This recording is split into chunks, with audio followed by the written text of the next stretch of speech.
Your life and you will call it fate. जब तक जो अनकॉन्शियस यानी बैक कहीं माइंड में पीछे कहीं अनजाने में बैठा हुआ है कि मुझे कुछ बनना है, मुझे कामयाब बनना है, जब तक आप उसको सामने नहीं लाओगे जानबूझ करके या जागरूक होकर के, तब तक जो बाकी करंट प्रोग्रामिंग से आपकी जिंदगी है वो चलती रहेगी और फिर आप उसे मुकद्दर या किस्मत का नाम देंगे। इस तरीके से अगर आप देखें, हम में से ज्यादातर लोग ऑटो पायलट हैं। ऑटो पायलट का मतलब क्या है? एरोप्लेन के अंदर में एक मोड होता है जिसे कहते हैं ऑटो पायलट। जब एरोप्लेन एक बार अपनी उड़ान भर ले, उसके बाद अगर पायलट ऑटो मोड पे प्लेन को डाल दे तो वो मशीन स्वतः ही प्लेन चलाती रहती है। तब वो उसे छोड़ करके घूम सकता है, बाथरूम जा सकता है या छोड़ सकता है 10, 15, 20, 25 मिनट के लिए, कोई प्रॉब्लम नहीं है। तो उस तरीके से अगर हम देखें तो हम में से अधिकतर लोग की जिंदगी जो है वो ऑटो पायलट मोड पे है। हमने सिर्फ इस चीज का एहसास नहीं किया कि अगर हम चाहें तो अपने जीवन का खुद का कंट्रोल अपने हाथ में स्वयं ले सकते हैं। नोइंग व्हाट यू वांट, ये जानने से कि आपको क्या चाहिए, आपको मदद मिलती है अपने जीवन को उस दिशा में ले जाने के लिए। इससे भी ज्यादा हो सकता है आपको लगे या आपको पता हो आपको क्या चाहिए, लेकिन शायद आपको अपने अंदर और भी ज्यादा झांक कर देखना पड़े, डीपर देखना पड़े कि वास्तव में आप क्या चाहते हैं, क्या प्राप्त करना चाहते हैं। जैसे एक बार एक व्यक्ति लेखक था, उससे पूछा गया कि आप लेखक क्यों बने? तो उसने कहा मैं लेखक इसलिए बना क्यों, मेरे में शुरू से ही प्रतिभा थी अच्छा लिखने की। तो उन्होंने कहा, फिर साइकोलॉजिस्ट ने उससे फिर से सवाल किया कि फिर भी मैं जानना चाहूंगा कि आप लेखक ही क्यों बने? तो उसने कहा मैं लेखक इसलिए बना क्योंकि मैं अच्छा लिखता था, तो मैं लिखने लगा तो मैं लेखक बना। मैंने कहा और भी ज्यादा अपने अंदर झांकिए और शुरू से बताइए आपने पहली बार कब लिखना शुरू किया। तो इस लेखक ने कहा कि जब मैं पहली बार कक्षा चौथी में था, 4th क्लास में था, तो सभी बच्चों को निबंध लिखने के लिए दिया गया। तो सभी की तरह मैंने भी वो लिखा और मेरा निबंध क्लास टीचर को इतना पसंद आया, उसने प्रिंसिपल को दिखाया। प्रिंसिपल को इतना अच्छा लगा मेरा लिखा हुआ कि अगले दिन स्कूल की असेंबली में उन्होंने मेरा लिखा हुआ निबंध पढ़ा और सभी पूरे स्कूल ने, बच्चों ने, टीचर्स ने, प्रिंसिपल ने सभी मेरी सराहना करी और मेरे लिए खूब ताली बजाई। तो इस बात से मुझे बहुत उत्साह मिला। मैंने और ज्यादा लिखना और लिखा वो और पसंद किया गया, फिर और लिखा वो और पसंद किया गया। और उसके बाद मुझे ये समझ में आ गया कि जितना ज्यादा मैं लिखता जाऊंगा मुझे उतनी ज्यादा सराहना मिलेगी, प्यार मिलेगा, और इस तरीके से मैं लेखक बन गया। तो ओरिजिनली जब उससे पहली बार पूछा था तो उसका जवाब क्या था कि मैं लेखक इसलिए बना क्योंकि मुझ में लिखने की प्रतिभा थी। प्रतिभा तो बाद में आई, लेकिन असल में वो लेखक क्यों बना? क्योंकि लिखने के द्वारा जब उसे प्यार मिला, प्रशंसा मिली और इतना सम्मान मिला, तो इसकी वजह से बेसिकली वो लेखक बना। और फिर आगे चलकर उसने बहुत सी ऐसी किताबें लिखी जिससे देश भर के अंदर में इस लेखक को बहुत ज्यादा मान सम्मान व प्यार मिला। लेकिन अल्टीमेटली वो लेखक बना क्यों? वो क्या चाहता था? वो चाहता था मान सम्मान व प्यार। सो ऐसे ही आपको भी अपने अंदर डीपली देखना पड़ेगा कि क्या चीज है आप जो प्राप्त करना चाहते हैं, वो क्यों प्राप्त करना चाहते हैं, उससे आपको हासिल क्या होगा। हो सकता है एक व्यक्ति जो आज एक पॉलिटिशियन है, वो बचपन में शायद ऐसा उसका बचपन गुजरा हो कि जब किसी ने उसके ऊपर ध्यान नहीं दिया या अटेंशन उसको नहीं मिली, और जब अटेंशन नहीं मिली तो उसने ऐसा कोई कार्य में, क्षेत्र में वो घुस गया कि आज 24 घंटे मीडिया और सारी चीजें उसके पीछे लगी रहती हैं, या हर समय वो एक ध्यान का केंद्र या अटेंशन का केंद्र बना रहता है। फ्रीडम एंड पावर, ये बहुत महत्वपूर्ण लाइन है, इसको थोड़ा ध्यान से समझिएगा। Freedom and power come from knowing what you want without being a prisoner to what you want. यानी फ्रीडम एंड पावर, आजादी और ताकत कब मिलती है? इसके दो हिस्से हैं। पहले हमें यह पता हो हमें क्या चाहिए। नंबर 1, फ्रीडम यानी कि आजादी और ताकत कब मिलती है? जब पहले हमें यह पता हो हमें क्या चाहिए, but at the same time, पर उसी समय without being a prisoner to what you want, यानी कि अपनी उस सोच के कैदी नहीं बनना। जैसे अगर मान लीजिए किसी ने सोचा कि मुझे क्राउन बनना है फॉर एग्जाम्पल, अब उसके 2 तरीके हैं, राइट? अब उसको जल्दी क्राउन बनना है, जल्दी क्राउन बनना है, जल्दी क्राउन बनना है। अब अगर वो सिर्फ इस सोच का कैदी बन जाए तो बहुत से लोग क्या करते हैं, शॉर्टकट अपना सकता है। 6-8 लोग पकड़े, 2.5, 3 लाख रुपए का उनको सामान खरीदवाया, उससे वो क्राउन बन जाएगा। एक बार लेवल मिल जाएगा, तमगा मिल जाएगा, एक बार चेक आएगा, लेकिन अगले महीने क्या होगा? जी हाँ, अगले महीने शून्य से बिजनेस नहीं बिल्ड होगा। तो इसमें क्या हुआ, उसकी जो वो चाहता था वो बन गया, लेकिन उसको फ्रीडम एंड पावर नहीं मिली। क्यों नहीं मिली? क्योंकि वो अपनी खुद की ही सोच का कैदी बन गया, जहां सही गलत का उसकी बुद्धि ने उसको फर्क बताना मना कर दिया, बंद कर दिया। मेरी पिछली कंपनी में, तकरीबन आज से 12 साल पुरानी बात होगी, जैसे भी यहां पिछले साल 5 करोड़ का क्लब लॉन्च किया गया, ऐसे मेरी पिछली कंपनी में लगभग 12 साल पहले एक लेवल रखा गया कि वो लेवल यदि कोई व्यक्ति हासिल करेगा तो उसमें कंपनी के पूरे साल का जो टर्नओवर होगा उसका 1% बटेगा। तो अंदाजा था वो लगभग 1 करोड़ रुपए के आसपास होना चाहिए या होगा। सो उसमें अपनी 9 लाइनें करनी थी हाईएस्ट लेवल के ऊपर में, और वो एक्यूमुलेटिव प्लान नहीं था, यानी कि जो हाईएस्ट लेवल है, जैसे सपोज 1,60,000 है तो हर महीने उसे मेंटेन करना था, 12 में से 9 महीने। सो एक मुश्किल कार्य था और सिर्फ 1 साल का ही समय था, तो 12 में से 9 महीने, अगर 3 महीने के बाद एक भी महीने चूक हो गई तो उसमें चांस नहीं था। तो एनीवेज एक शख्स थे उड़ीसा से, उसने क्या करना, उसने कुछ बैंक में अपनी कुछ सेटिंग बिठाई लोन डिपार्टमेंट में, और जिन लोगों और बहुत से लोगों को उसने कहा कि मैं तुम्हें नौकरी दिलाऊंगा, और उसके बाद में वो उन लोगों के जिनको वो कहता था नौकरी दिलाऊंगा, उनसे भी वो कुछ पैसे ले लेता था, उनके नाम पर वो लोन पास करा के प्रोडक्ट खरीद करके इकट्ठा उनको डायरेक्टर बना देता था। शुरू में 35-36 हजार रुपए का जो भी फर्स्ट मंथ का पेचेक आया बोला, अब 2-3 महीने तक वो कुछ नहीं कहते थे। तो ऐसे करके उसने अपनी कई लाइनें कुछ महीने तक मेंटेन करी, लेकिन धीरे धीरे ऑब्वियसली अगर लोन लिया 1-2 महीने कोई दिक्कत नहीं है, लेकिन आगे चल के वो रिकवर तो करना है, उसकी पेमेंट तो करनी, पेमेंट जाएगी कहां से? उनको तो पता तक नहीं था कि उनके नाम पे लोन लिया गया है। तो ऐसे करते करते धीरे धीरे उसने घपला करना शुरू किया, और वो घपला जो था वो लगभग 70-80 लाख के आसपास का घपला हुआ। ये व्यक्ति फिर जेल गया कई साल, कुछ आखिरी खबर मिलने तक जेल में था, जब मुझे लास्ट पता था, उसके बाद मुझे जानकारी नहीं है। कहने का मतलब क्या है, गलती इंसान कब करता है? जब उसको जो चाहिए उसको पाने में वो इतना अंधा हो जाता है कि वो सही और गलत का फर्क भूल जाता है। ये तब होता है जब वो खुद ही अपनी सोच का कैदी बन जाता है। So freedom and power, ultimately आप जो लेवल हासिल करना चाहते हैं, जो सक्सेस हासिल करना चाहते हैं, आप क्यों करना चाहते हैं? ताकि उससे आपको आजादी मिले, आजादी जीने की, आजादी, आर्थिक आजादी, समय की आजादी, यानी आपका जीवन बेहतर हो, और साथ साथ आप पावरफुल बने, पावर आपके पास आए अपने जीवन को बेहतर बनाने की। लेकिन ये होता तभी है जब हमें ये क्लियर हो हमें क्या चाहिए, पर हम खुद अपनी सोच के कैदी ना बने। बट एक और कारण है ये जानने का और ये बताने का कि आपको क्या चाहिए। जब आप डिक्लेयर कर देते हैं, जब आप सबको कह देते हैं कि मैं ये लेवल हासिल करूंगा, या मैं ये इनकम पर पहुंचूंगा, या मैं यहां पहुंचूंगा बहुत जल्दी, जब आप उसको डिक्लेयर कर देते हैं, यानी सबको आप बता देते हैं, घोषणा कर देते हैं, उससे होता क्या है, उससे यूनिवर्स आपकी मदद करने लगता है उस चीज को प्राप्त करने में। हाथ खोल के बैठिए। यूं में से हो सकता है आप कहें कि मैं अपना जो मेरे घर के ऊपर लोन है उसको पे करना चाहता हूं, या उसको एक साथ पे ऑफ करना चाहता हूं, राइट? या मैं ये हासिल करना चाहता हूं, बट सडनली एक ऑब्जेक्शन आता है। ऑब्जेक्शन क्या आता है कि मैं तो इतने पैसे नहीं बनाता कि मैं वो इकट्ठा वो घर का लोन कैसे उतारूंगा, राइट? या अभी तक तो किसी ने ऐसा किया नहीं, या वो क्या सोचेंगे। ये ऑब्जेक्शंस कहां से आते हैं? हाँ जी, आप ही के अंदर से आते हैं। कभी ना कभी प्रेरणा वाली सोच भी हमारे अंदर से उत्पन्न होती है कि मैं ये करूं, ऐसा करूं, वैसा बनूं, ये हासिल करूं, यहां पहुंचूं, वहां पहुंचूं, ये करूं। और सेम टाइम जो ऑब्जेक्शंस हैं वो भी हमारे अंदर से ही उत्पन्न होते हैं। मुख्य रूप से हम अपनी सोच को 2 भागों में बांट सकते हैं, empowering thoughts and disempowering thought. Empowering thoughts का मतलब होता है जो हमारे को बल दें, हमारे को पावरफुल बनाए, हमें ताकतवर बनाए। जैसे मैं अगले साल डायमंड ट्रिप पर जाऊंगा, मैं आने वाले समय में जल्द ही मेरा फोटो भी वॉइस मैगजीन में आएगा, मैं भी लग्जरी कार बुक में या कार बुक में मेरी भी तस्वीर होगी, मैं भी एक कार लूंगा। ये सारे विचार अगर आप सोचेंगे, ये आपको पावर देंगे या आपको डाउन करेंगे?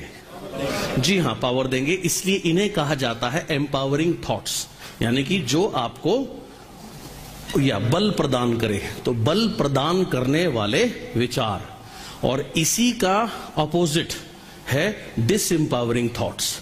डिसएम्पावरिंग थॉट्स कौन सी होती हैं? जो हमारी पावर को कम करते हैं, हमें डाउन करते हैं, जो हमारे बल को कम करते हैं, हमें नीचे लेकर जाते हैं। जैसे मेरे पास पैसे नहीं हैं, मुझे कोई हेल्प नहीं करता, मुझे कोई सपोर्ट नहीं करता, मैं ज्यादा लोगों को नहीं जानता, मुझे अंग्रेजी नहीं आती, मैं छोटी जगह से हूं, मैं छोटे गांव से हूं, इत्यादि इत्यादि इत्यादि। ये हैं सारे डिसएम्पावरिंग थॉट्स।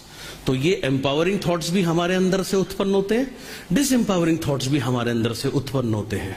जितने भी कामयाब लोग हैं इस दुनिया में, वो क्या करते हैं? वो अपने एम्पावरिंग थॉट्स को लगातार बढ़ावा देते हैं, और डिसएम्पावरिंग थॉट्स जब आता है तो उसे वो खत्म कर देते हैं, या उसको वो बिल्कुल साथ नहीं होते। दो व्यक्तियों में यदि लड़ाई हो तो नॉर्मली वो जीतेगा जिसमें ज्यादा बल होगा। सेम वे एम्पावरिंग विचार और डिसएम्पावरिंग विचार, बल प्रदान करने वाले विचार और बल छीनने वाले विचार हमारे अंदर से उत्पन्न होते हैं। इनमें से जीतेगा कौन? आप जिसके साथ हो जाओगे वो जीत जाएगा। अगर आप बल प्रदान करने वाले विचार के साथ हो जाओगे तो बल प्रदान करने वाले विचार जीतेंगे। आप बार बार उसी को दोहराओ, उसी पर विचार करो तो वो जीत जाएगा। लेकिन अगर आप बल कम करने वाले विचार के साथ हो गए तो वो बल कम करने वाले विचार जीत जाएंगे। तो ये किसको आप जिताओगे, ये बेसिकली आपके ऊपर निर्भर करता है। ठीक नाउ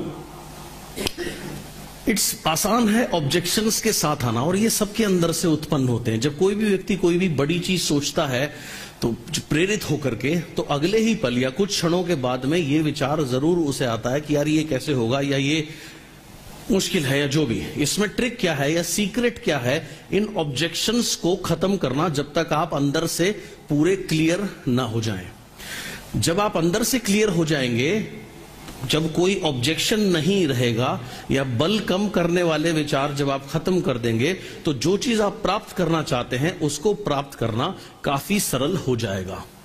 एक एग्जाम्पल यहां पर दिया गया है। एक महिला थी जो कि कैंसर से पीड़ित थी, और उसको ट्यूमर थे, और ट्यूमर ने वो कैंसर का रूप ले लिया था, और उसको ऑपरेशन ड्यू था। तो डॉक्टर्स ने कहा कि आपका ये ट्यूमर निकालना पड़ेगा, नहीं तो ये आपकी पूरी शरीर में फैलता जाएगा। लेकिन उस महिला की समस्या ये थी कि उसको ऑपरेशन के नाम से, हॉस्पिटल के नाम से इतना ज्यादा डर लगता था कि डॉक्टर ने कहा कि मैं ऑपरेशन की डेट आपको कैसे दूं? आपको ऑपरेशन की हम टेबल पे डालें, थिएटर में ले जाएंगे, आप तो हार्ट अटैक से पहले मर जाओगे, बाकी कैंसर तो जब वो तो मारेगा 1-2 साल बाद मारेगा, आप तो वैसे मर जाओगे। तो हम आपको डेट ऑपरेशन की तब तक नहीं दे सकते जब तक आपके अंदर जो ये मनोवैज्ञानिक डर जो बैठा हुआ है, मानसिक डर जो बैठा हुआ है, आप पहले इसको निकलवाइए। इसके लिए उस महिला की मनोचिकित्सक से अपॉइंटमेंट ले दी गई, और उनकी उस मनोचिकित्सक ने काफी सारी उस महिला की 2-3-4 सिटिंग करी। तो उस सिटिंग में मनोचिकित्सक ने पूछा कि आपको इतना डर क्यों लगता है ऑपरेशन से और इन सब चीजों से? उसने फिर बताया कि जब मैं छोटी थी, 6 वर्ष की थी, तो मैं मेरी नानी के बहुत नजदीक थी और मैं बहुत उनकी लाडली थी, और उस समय लगभग मेरी नानी को ऐसे ही एक बीमारी हुई, ट्यूमर हुआ, और उनको ऑपरेट करने के लिए या अस्पताल ले जाया गया, और ऑपरेशन थिएटर में जब वो गई लेकिन वो वापस नहीं आई, उनकी डेथ हो गई। तो तब से मेरे मन में ये डर बैठा हुआ है, और तब से मैं हमेशा से कहती थी कभी भी मुझे अस्पताल ना जाना पड़े, अस्पताल ना जाना पड़े, डॉक्टर से मेरा वास्ता ना पड़े, ना पड़े, ना पड़े। अब आज उसकी आयु लगभग 30-32 साल थी। तो पिछले 24-25 सालों से वो किस चीज को आकर्षित कर रही थी? जी हाँ, अस्पताल को और डॉक्टर्स को, कि अस्पताल ना जाना पड़े, डॉक्टर से मेरा वास्ता ना पड़े। अब मैंने आपको बताया था ना की तस्वीर नहीं होती, तो इस वजह से राइट उसको ये दिक्कत हुई। कोई बात नहीं, मनोचिकित्सक ने फिर उसको ट्रीट करने के लिए कहा कि देखिए उस समय, जबकि आप बात कर रही हो 25-26 साल पुरानी आप बात कर रही हैं, तब से लेके अब तक मेडिकल साइंस ने काफी तरक्की करी है, और अब बहुत सारे ऐसे पेशेंट हैं जो जिस बीमारी से जो आपको है उससे भी एक स्टेज की एडवांस बीमारी के बाद भी जो ठीक हो चुके हैं। उन्होंने खुद ऐसे कुछ 4-5 पेशेंट्स की केस हिस्ट्री निकाली, उनको दिखाई, कुछ से उनकी बात कराई, और उनको ये विश्वास दिलाया कि ऐसा नहीं है, अगर ये हो गया तो आप वापस नहीं आओगे, इसमें कोई दिक्कत नहीं है। तो ऐसे 5-6 सिटिंग्स जब उस मनोचिकित्सक ने उस महिला की करी तो उस महिला का डर निकल गया, जो कि ऑपरेशन को लेकर के या ऑपरेशन थिएटर को लेकर के और अस्पताल डॉक्टर को लेकर के था। जब उसका डर निकल गया तो वो डॉक्टर के पास गई, डॉक्टर ने उनको ऑपरेशन की डेट दे दी। और जब ऑपरेशन की डेट मिल गई, जिस दिन उसका ऑपरेशन था, उसको ऑपरेशन थिएटर के अंदर में लेके गए। डॉक्टर ने जब उनको खोला ऑपरेट करने के लिए, तो डॉक्टर हैरान रह गए कि जो ट्यूमर जिसको निकालने के लिए उसको ऑपरेट करना था, वो ट्यूमर था ही नहीं, वो गायब हो चुका था। अब पूरी की पूरी जो मेडिकल फ्रेटर्निटी थी, वो बिल्कुल उन्हें समझ में नहीं आया कि ऐसा कैसे हो सकता है। सो उन्होंने उस चिकित्सक को बुलाया, और भी ज्यादा जो वर्ल्ड के बड़े बड़े चिकित्सक थे उनको, जो साइकोलॉजिस्ट थे उनको बुलाया, और जब ये केस डिस्कस हुआ तो निष्कर्ष ये निकल करके आया कि जो डर था कि मुझे अस्पताल ना जाना पड़े या डॉक्टर से ना मेरा वास्ता पड़े, उस डर की वजह से ये ट्यूमर आया था। और जब ये डर निकल गया, जो मुख्य कारण था इसके आने का, तो वो ट्यूमर ने भी ऑटोमेटिकली उसके शरीर को छोड़ दिया, बगैर किसी ऑपरेशन के जरूरत ही नहीं पड़ी।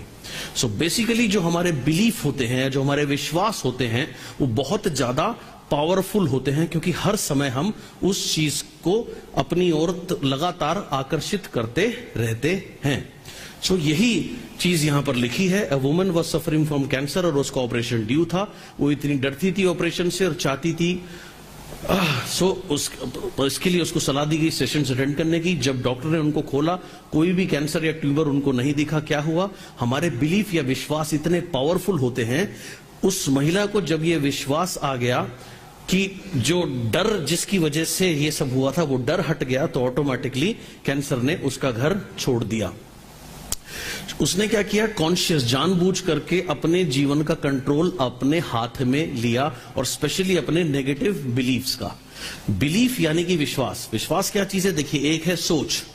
जो सोच को हम पक्की कर लेते हैं, वो बन जाता है हमारा बिलीफ सिस्टम या हमारा विश्वास, राइट? और हम जैसा हमारा विश्वास होता है, वो ही बनती है हमारे जीवन की रियलिटी या सच्चाई। मैं आपको एक रियल इंसिडेंट सुनाता हूं। आज से लगभग 14-15 वर्ष पुरानी बात होगी। मैं अपनी पिछली कंपनी में था तब। लोकेश सेठी जी, जो यूनिवर्सल क्राउन डायरेक्टर है, मेरे बहुत अच्छे दोस्त हैं इस बिजनेस से पहले भी। सो एक बार मैं ऑफिस में गया और मैं उनसे मिला, हैंडशेक कर, हाथ मिलाने के लिए मैंने हाथ बढ़ाया, तो उन्होंने कहा, भाई मेरे से दूर रहो। मैंने कहा, क्या हुआ? बोले, मेरी आंखें आई हुई हैं। आंखें आना आप समझते हैं? आई फ्लू भी बोलते हैं, देसी भाषा में तो आंख आना ही बोलते हैं, अंजनी भी बोलते हैं, तो जो भी बोले, उसमें आंखें लाल हो जाती हैं। और उसमें ऐसी धारणा है कि जिस किसी व्यक्ति को अगर वो हो जाए, आप उसके टच में रहेंगे तो वो इन्फेक्शन आप में भी आ जाता है। तो उसने मुझे कहा कि भाई आप मेरे से दूर रहो, इन्फेक्शन आपको भी हो जाएगा। मैंने कहा, ये बकवास है, ऐसा कुछ नहीं होगा, राइट? और मैं लगभग उसके साथ वैसे ही रहा जैसे मैं रहता हूं। और बल्कि मैंने उसको ये और कहा था कि मेरी एनर्जी तेरी एनर्जी से बहुत ज्यादा है, बल्कि तू मेरे साथ रहेगा तो तू जल्दी ठीक हो जाएगा। तो मुझे तो कुछ होने से रहा। थोड़ी देर के बाद में, आधे एक घंटे के बाद में, एक लेडी लीडर होती थी, जो कि पेशे से डॉक्टर थी, MBBS डॉक्टर थी।